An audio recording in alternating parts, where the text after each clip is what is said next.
वाटी फॅमिली, आज मी तुमच्यासाठी घेऊन आली आहे ती म्हणजे काठियावाडी रेसिपी, काठियावाडी मिरच्यानू पिठ्ठू। तर वाटी फॅमिली, तुम्हाला पण ही काठियावाडी रेसिपी शिकायची असेल आणि ह्याचा स्वाद घ्यायचा असेल तर हा व्हिडिओ तुम्ही कंटिन्यूअस पहा। व्हिडिओ आवडला तर व्हिडिओला नक्की लाईक करा।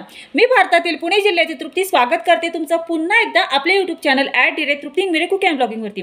सर्वांची तब्येत अगदी उत्कृष्ट असेल, अगदी अप्रतिम असेल अशी आशा करते। आज आहे 2 ऑगस्ट 2024, शुक्रवार आहे आज आणि आज ज्यांचा वाढदिवस आहे त्यांना wish you many many happy returns of the day. यांच्या सर्व मनोकामना पूर्ण होत ही स्वामीचरणी प्रार्थना करून आजच्या नवीन कुकिंग व्हिडिओला सुरुवात करते। तर चला तर मग वाटी फॅमिली, अधिक वेळ न दवडता आपण आपल्या डायरेक्टली रेसिपीकडे वळूयात आणि बनवूयात मस्त अशी चमचमीत झणझणीत अशी गरमागरम काठियावाडी रेसिपी, काठियावाडी मिरच्यानू पिठ्ठू। काठियावाडी मिरच्यानू पिठ्ठू बनवण्यासाठी प्रथम अशा पद्धतीच्या ह्या मिरच्या घ्यायच्या, त्या स्वच्छ धुवून पुसून घ्यायच्या आहेत। याचे देठ काढून घ्यायचे आणि अशा पद्धतीने या मिरच्या कट करून घ्यायच्या आहेत सर्व।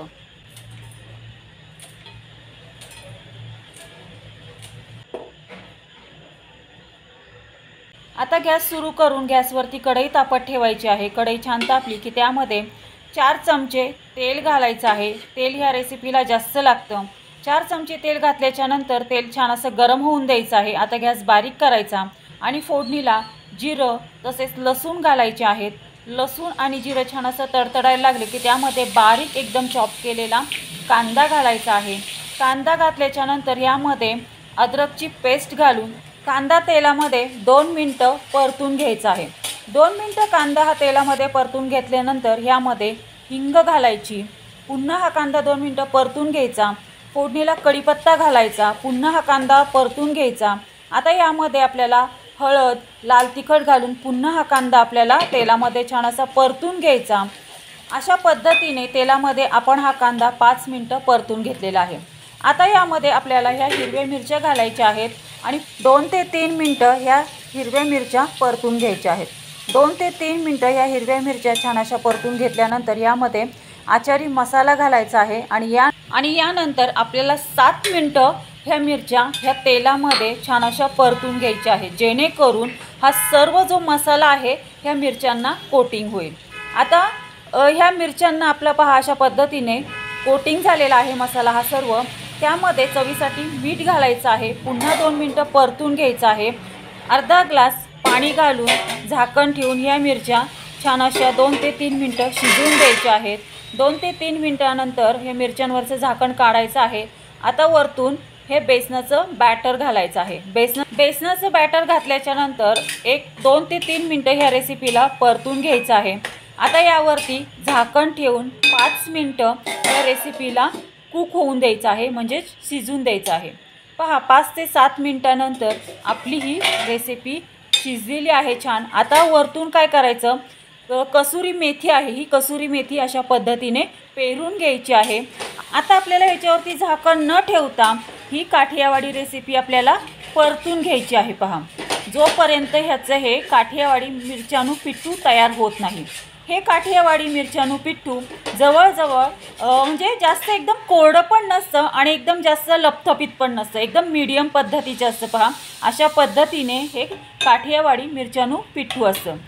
तर अशा पद्धतीने आपली ही काठियावाडी रेसिपी, काठियावाडी मिरच्यानू पिठ्ठू तयार झालेली आहे। ही काठियावाडी मिरच्यानू पिठ्ठू तुम्ही भाकरीसोबत किंवा चपातीसोबत सुद्धा सर्व करू शकता। पहा खूप उत्कृष्ट लागतं, मस्त चमचमीत आणि झणझणीत लागतं। पहा तर वाटी फॅमिली, कशी वाटली तुम्हाला आजची ही काठियावाडी मिरच्यानू पिठ्ठूची रेसिपी? आवडली का तुम्हा सर्वांना? मला कमेंट करून नक्की कळवा। पण मला कमेंट करून कळवण्याआधी नक्की अशा पद्धतीने तुम्ही ही काठियावाडी रेसिपी, काठियावाडी मिरच्यानू पिठ्ठू करून पहा। तुम्ही याचा स्वाद घ्या आणि घरातल्यांनाही याचा स्वाद घ्यायला द्या आणि मग मला कमेंटमध्ये कळवा की आज आपण ही काठियावाडी मिरच्यानू पिठ्ठू बनवलेलं आहे, ही तुम्हाला कसं वाटलं ते। 100% गॅरंटीने सांगते तुम्हाला पण हे काठियावाडी मिरच्यानू पिठ्ठू नक्की आवडणार। पहा तर पहा वायटी फॅमिली, अशा पद्धतीने ही मस्त अशी चमचमीत झणझणीत अशी ही आपली काठियावाडी रेसिपी काठियावाडी मिरच्यानू पिठ्ठू तयार झालेली आहे। वायटी फॅमिली, ही काठियावाडी मिरच्यानू पिठ्ठू तुम्ही चपातीसोबत किंवा भाकरीसोबत सुद्धा सर्व करू शकता। अगदी मस्त अशी चमचमीत झणझणीत लागते। पहा वायटी फॅमिली, कसा वाटला तुम्हाला आजचा कुकिंगचा व्हिडिओ? आवडला का तुम्हा सर्वांना?